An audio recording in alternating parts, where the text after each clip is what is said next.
In this video, we are going to look at how refraction takes place through a rectangular glass block. And thereby, we are going to learn about something called lateral displacement. If we were in the school, we would have actually performed an experiment showing refraction taking place through a glass slab. But since that's not possible, so let us for now look at the theory behind it.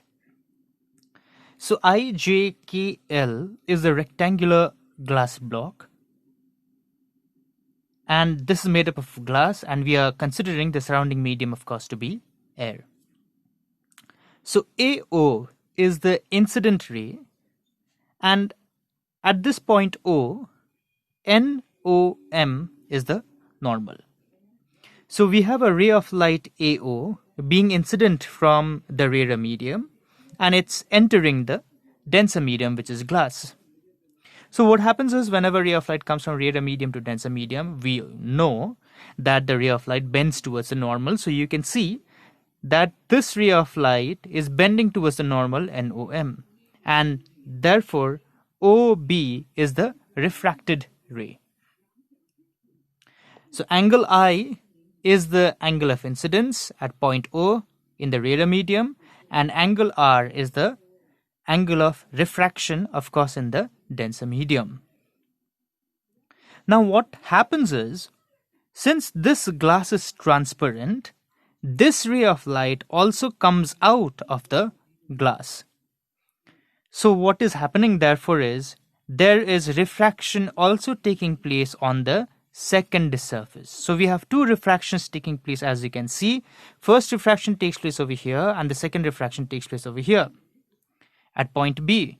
So at point B, PBR is the normal, and now OB, which was the refracted ray actually, will act as the incident ray for refraction taking place on the second surface.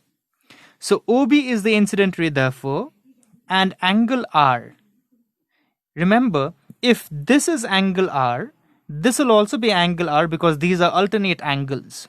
So this is angle R therefore, and angle R is the angle of incidence for refraction taking place on the second surface.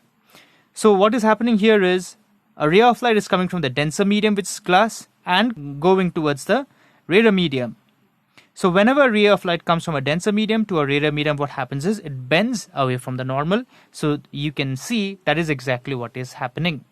So BC is the refracted ray, or rather we prefer to call it the emergent ray. BC is the emergent ray simply because it is emerging out of the glass block. So angle R is the angle of incidence, and angle E is the angle of refraction, or rather the angle of emergence. That is the angle at which the ray of light emerges out of the glass block.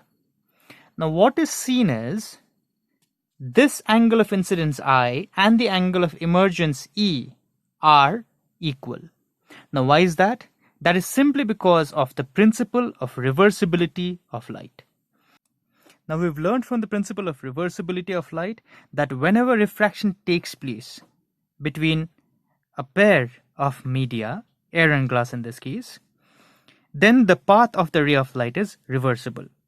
That is, when we make ray of light incident from the second medium at an angle R, then the ray of light emerges out in this direction at an angle I.